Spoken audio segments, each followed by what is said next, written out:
Hi అండి, అందరికీ నమస్కారం. వెల్కమ్ టు విజయలాక్స్. ఈరోజు వీడియోలో 90sలో దొరికే బోండాలైతే ఇప్పుడు ఎక్కడా దొరకట్లేదండి. అప్పట్లో ప్రతి హోటల్లో ఇవి అమ్మేవాళ్ళు. ఇప్పుడు అసలు ఎక్కడ కూడా అమ్మట్లేదన్నమాట. సో హోటల్కి వెళ్ళటం ఎందుకండి, మనకు వస్తేనే ఇంట్లోనే ఈజీగా చేసుకోవచ్చు కదా.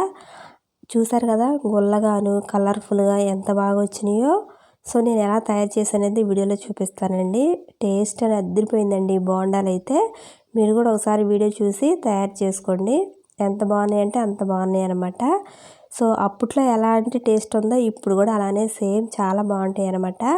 ఫస్ట్ అయితే ఒక పావు కిలో వరకు బెల్లం తీసుకున్నాను అనమాట.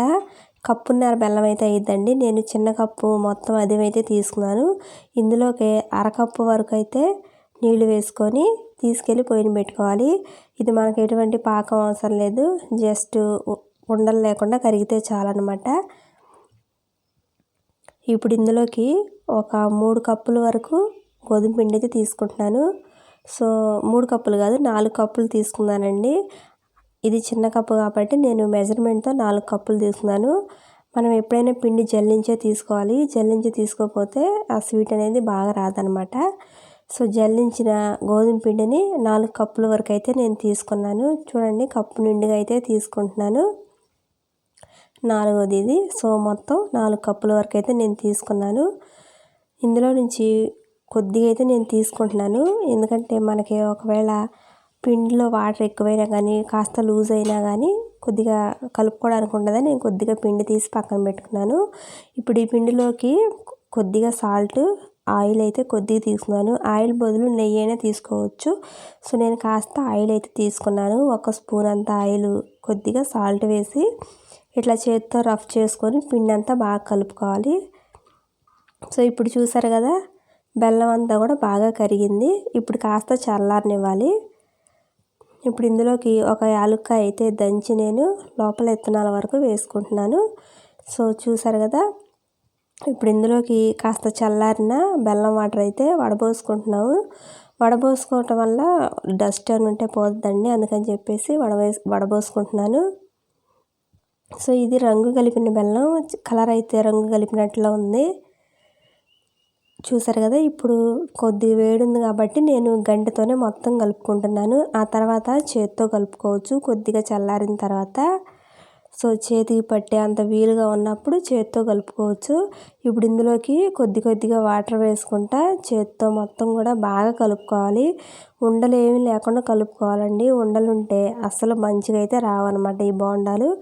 ఇప్పుడు ఇందులోకి వంట సోడా అయితే 1 టీ స్పూన్ తీసుకున్నానండి. వంట సోడా వల్ల ఈ బోండాలు అనేవి చక్కగా పొంగుతూ చక్కగా వస్తాయి అన్నమాట. చూసారు కదా, వాటర్ ఇలా చూసుకొని మనం పిండి ఈ మాదిరిగా కలుపుకోవాలి. ఇట్లా ఎంతసేపు మనం బీట్ చేసుకుంటే అంత బాగా బోండాలు అనేవి పర్ఫెక్ట్గా చాలా బాగా వస్తాయి అన్నమాట.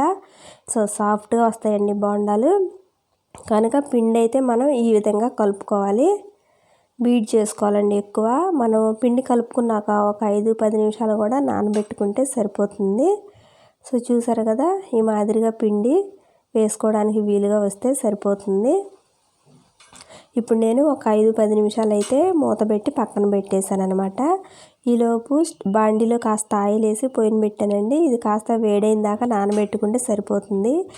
పసుపు నేను ఇప్పుడు వేస్తున్నానండి. మామూలుగా అయితే ఇందాకే వేసుకొని కలుపుకోవాలన్నమాట. పసుపు వేయటం వల్ల కలరు చాలా బాగుంటుంది, అందుకని చెప్పి నేను పసుపు ఇప్పుడు వేసి బాగా కలుపుకోవాలి.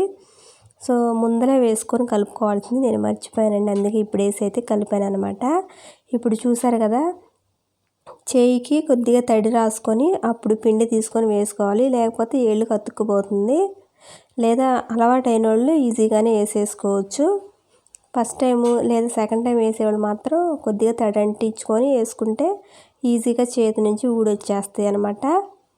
మరీ ఎక్కువ పిండి అవసరం లేదండి. మీడియంగా కొద్దిగా చిన్న బోండాలు వేసుకుంటే అవి ఉబ్బుతా పెద్ద సైజులోకి వచ్చేస్తాయి అనమాట. చూసారు కదా, ఎర్రగా ఇట్లయితే వేయించుకోవాలన్నమాట.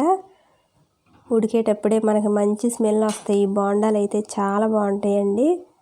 సో అప్పట్లో 90sలో ఎలాంటి టేస్ట్ ఫ్లేవర్తో ఉంటాయో ఇప్పుడు కూడా అలానే ఉంటాయండి, చాలా బాగుంటాయి అన్నమాట. ఇంట్లోనే ఈజీగా తయారు చేసుకోవచ్చు. ఎక్కువ టైం ఏం పట్టదండి, చాలా బాగుంటాయి. అలాగే గోధుమ పిండితో కూడా చేస్తున్నాం కాబట్టి ఇది ఆరోగ్యానికి కూడా హెల్దీ అనమాట. సో చూసారు కదా, ఇట్లా అయితే బోండాలు తీసి పక్కన పెట్టుకుంటున్నాను. మరి ఇట్లా ఫ్రై చేసుకుంటే చాలు, మరి ఎర్రగా మాడిపోయిన దాకైతే అవసరం లేదు. సో చూసారు కదా, ఇప్పుడు నేను రెండోసారి అయితే వేస్తున్నాను. వేసి మొత్తం ఒకసారి 2-3 వాయిల్ అయితే వచ్చినాయి అనమాట నాకు.